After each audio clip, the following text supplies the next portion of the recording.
दोषी डॉक्टर पर कार्रवाई की जाए। इस तरह की मांग एमआईएम महिला विंग की अध्यक्ष एडवोकेट अस्मा ने आज किया। वाज़े हो कि शहर औरंगाबाद में दिल दहला देने वाले वाक़े की खबर कल उस वक्त मिली जब ये खबर आम हुई कि एक डॉक्टर ने, जिसका काम ज़िंदगी बचाना है, एक मरीज़ा यानी लेडी पेशेंट के साथ दुर्व्यवहार किया या बदकारी करने की कोशिश की, जिसके बाद पूरे महाराष्ट्र में भौचाल आ गया। विरोध प्रदर्शन होने लगे। इसी विरोध प्रदर्शन के तहत आज शहर औरंगाबाद में एमआईएम की महिला विंग की अध्यक्ष एडवोकेट अस्मा और उनकी दीगर साथियों ने पुलिस कमिश्नर से मिलकर एक मेमोरेंडम दिया, जिसमें ये डिमांड की गई कि दोषी डॉक्टर पर जल्द कार्रवाई की जाए।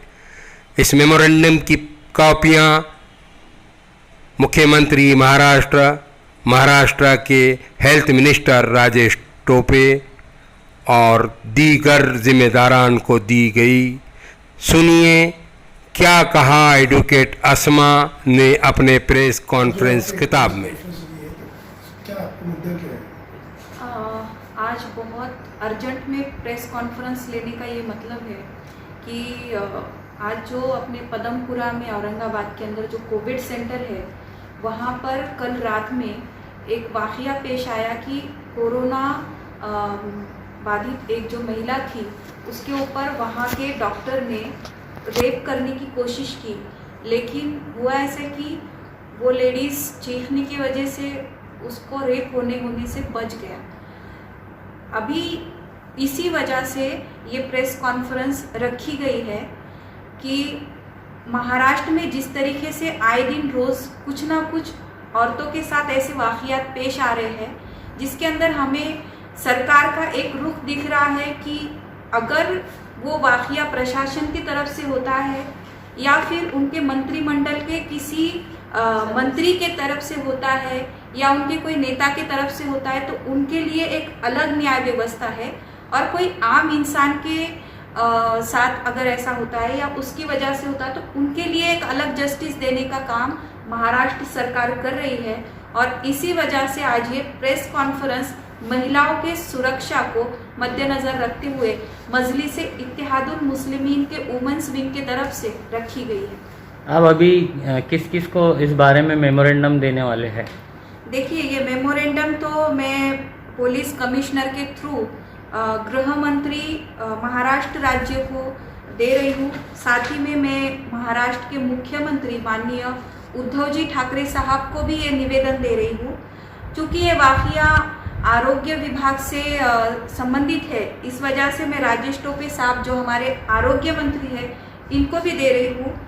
ज़िला अधिकारी साहेब औरंगाबाद को दे रही हूँ कि यहाँ का प्रशासन किस तरीके से काम कर रहा है, ये उनकी जिम्मेदारी है देखना।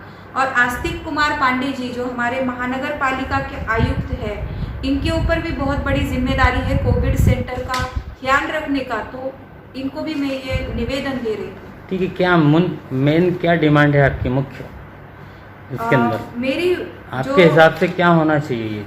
हाँ, जहाँ तक कि मुझे इसके बारे में इंफॉर्मेशन मिली है, मैं अर्जेंट कोर्ट के काम से छोड़कर यहाँ पे आई हूँ कि कल रात में ये वाक़या पेश आया और आज सिर्फ इतना ही हमें सुनने में आया है कि उस डॉक्टर को सस्पेंड किया गया। लेकिन सस्पेंड करने से ये वाक़या और ये जो प्रकरण है रेप का, ये ख़त्म नहीं होता है। ये बहुत जिम्मेदार व्यक्ति था और डॉक्टर यानी हम उसको एक खुदा के रूप में देखते हैं। और कोविड सेंटर में जहाँ पर जो औरत है उसके ऊपर ऑलरेडी कोविड की ट्रीटमेंट चल रही है, इस हालात में उसके साथ अगर इस तरीके का वाक़या होता है, तो मुझे ऐसा लगता है कि ये डॉक्टर ने ये चीज़ इससे पहले भी कई बार की होंगी और वो आज तक सामने नहीं आई। तो इस बात की भी इंक्वायरी होनी चाहिए और ऐसा काफ़ी जगह पे हो रहा होगा, क्योंकि हाल ही के दिनों में हमने देखा कि पोलियो डोज पिलाने के बहाने से डॉक्टर्स ने बच्चों को सैनिटाइज़र पिला दिया। यानी किस तरीके का हमारा जो आरोग्य विभाग है, आरोग्य प्रशासन है, किस तरीके से काम कर रहा है और सरकार का इसके ऊपर कुछ भी ख्याल नहीं है और ना ही सरकार का कोई धाक इसके ऊपर है। इस वजह से इस तरीके के वाक़ियात पेश आ रहे हैं। आज महिलाएं असुरक्षित तो बाहर महसूस ही कर रही है, लेकिन ये शासकीय रुग्णालय है, इसके अंदर उनके कस्टडी में रहते हुए अगर डॉक्टर ऐसे काम कर रहे हैं तो औरतें कोविड सेंटर जाने से भी डरेंगी और ऐसा सोचेंगी उनकी फैमिली की कोविड सेंटर में जाके बेइज्जत होने से मरने से अच्छा है कि घर पे ही मरा जाए। तो ये बहुत गंभीर समस्या, गंभीर प्रश्न है। इसके वजह से इंटरनेशनल लेवल पर हमारे भारत की और साथ ही साथ हमारे महाराष्ट्र की इमेज खराब होगी अगर ये न्यूज़ बाहर जाती है तो। मैडम, वो जो डॉक्टर है जो नौकरी से निकाल दिए, क्या लगता है आपको 30 सज़ा काफ़ी है? सजा तो उसको कुछ हुई नहीं, उसके ऊपर तो एफआईआर भी दर्ज नहीं हुआ ना। आज ये प्रेस कॉन्फ्रेंस लेने का ये मतलब है कि इतना गंभीर गुनाह होने के बावजूद भी अब तक उसके ऊपर कुछ कार्रवाई क्यों नहीं की गई, उसे बचाने की कोशिश क्यों की जा रही है। और जिस तरीके के स्टेटमेंट सामने आ रहे हैं, अभी मैं न्यूज़ के जो पोर्टल पे देख रही हूँ कि हमारे माननीय उप मुख्यमंत्री अजित पवार जी के स्टेटमेंट्स है कुछ कि उसके अंदर वो कह रहे हैं कि वो महिला डॉक्टर वो जो डॉक्टर है जिसने ये चीज़ वो महिला के साथ की है, वो और उसका हस्बैंड दोस्त थे। इसका क्या मतलब है? यानी वो दोस्त था तो उसके दोस्त की बीवी के ऊपर रेप करने की उसको परमिशन दे रखी है क्या? और इस तरीके के बयानात देना, उसके ऊपर अभी रेप नहीं हुआ है, कार्रवाई चल रही है, इस तरीके के जिम्मेदार आदमी ने स्टेटमेंट देना सही लगता है क्या किसी को? ये शक्ति कायदा किस लिए निकाला गया है, किसके लिए निकाला गया है? मेरी तो वही बात अभी तक समझ में नहीं आ रही है।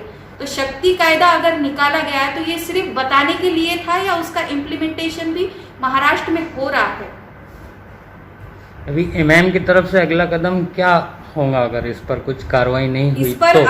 इस पर अगर कार्रवाई आज के आज में नहीं हुई, गुनाह दाखिल नहीं हुआ, इसको अरेस्ट नहीं किया गया और इस हैवान ने अभी तक कि कितने औरतों के साथ इस तरीके के वाक़ियात किए हैं, उसकी इंक्वायरी होना बहुत ज़रूरी है।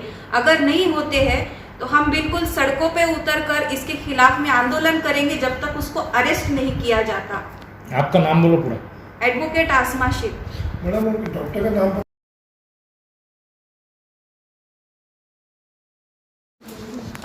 आज ही प्रेस कॉन्फरन्स याच्यासाठी आयोजित केलेली आहे। मजलिसे इत्तेहादुल मुस्लिमीन यांची रजिया सुलताना वुमन्स विंग ज्यांची महाराष्ट्र प्रदेश अध्यक्ष मी ॲडव्होकेट आसमा शेख आहे। काल जे आपल्या महाराष्ट्रामधील औरंगाबाद येथील पदमपुऱ्यातील कोविड सेंटरमध्ये एका डॉक्टराने एका महिलेवर जी कोरोना बाधित होती तिच्यावर अतिप्रसंग करण्याचा प्रयत्न केला, परंतु लोकांच्या सावधतेमुळे ती महिला रेप होण्यापासून वाचलेली आहे। त्यामुळे आत्तापर्यंत त्याला निलंबित करण्याव्यतिरिक्त महाराष्ट्र सरकारने त्याच्यावर कोणतीही कारवाई केली नाही, त्याच्यावर गुन्हा नोंदवला नाही किंवा त्याची चौकशीही केली नाही की आत्तापर्यंत त्या माणसाने, त्या डॉक्टराने किती महिलांवर अशा पद्धतीचा अत्याचार केलेला आहे। मॅम, असं महिला ही वैद्यकीय अधिकारी, महिला स्वतः आहे जे मुख्य आहे, ह्या महिलांनी पण काही अशी तक्रार का नाही दिली, याच्यामागचं काय गुण आहे?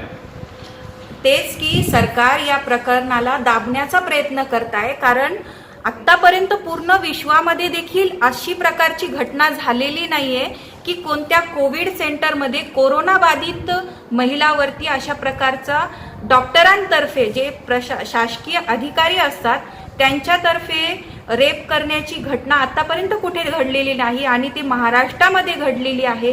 सरकारवर या गोष्टीचा प्रश्नचिन्ह उपस्थित केला जाईल या भीतीने कोणतीही कारवाई त्यांच्या प्रशासनिक अधिकाऱ्याकडून आतापर्यंत केलेली नाही आणि औरंगाबादमधील जी महिला अधिकारी, वैद्यकीय अधिकारी, त्यांनी हा इनिशिएटिव्ह सरकारच्या दबावामुळे आतापर्यंत घेतलेला नाही।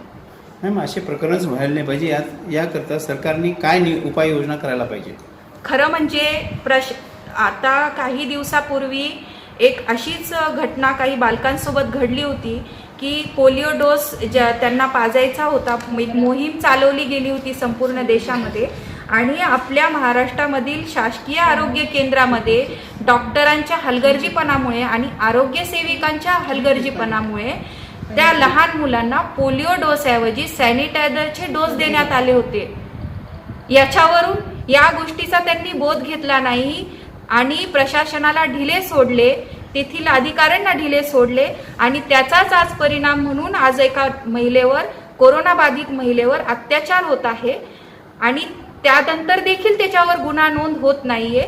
त्याचाच हा एक प्रकार आहे. सरकारतर्फे महिलांसाठी कोणत्या प्रकारची सुरक्षा कोविड सेंटरमध्ये करायला हवी अशी तुमची मागणी आहे? खरं म्हणजे कोविड सेंटरमध्ये जर महिला असतील तर तिथे महिला पोलीस अधिकाऱ्यांची देखील नियुक्ती करायला पाहिजे. कारण अशा प्रकारचे जे आरोपी आहेत, नराधाम आहेत, हे कोणत्याही रूपात कुठेही उपस्थित आहे. जोपर्यंत त्यांना सुरक्षा प्रदान होत नाही, आता तर सरकारने या गोष्टीचा देखील बोध घ्यायला पाहिजे की त्याच्यावर एक तर तात्काळ कारवाई करायला पाहिजे. त्यामुळे याच्यानंतर अशा पद्धतीचा गुन्हा करण्याचा कोणताही प्रशासनिक अधिकारी प्रयत्न करणार नाही आणि महिलांना त्या ठिकाणी सुरक्षा प्रदान केली पाहिजे.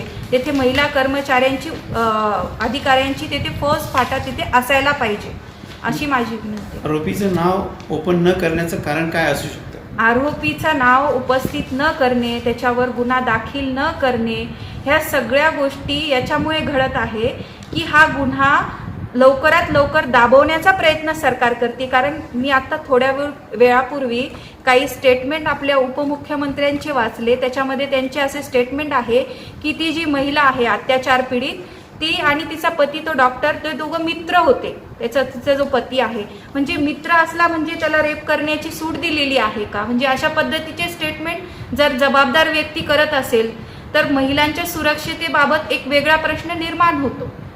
MIM तर्फे आपण काय करणार? MIM तर्फे जोपर्यंत त्या आरोपीवर त्याची चौकशी होत नाही, त्याच्यावर गुन्हा नोंदवत होत नाही, तोपर्यंत आम्ही सर्व महिला या गोष्टीचा निषेध तर करणारच आणि तोपर्यंत आम्ही त्याचा पाठपुरावा करणार.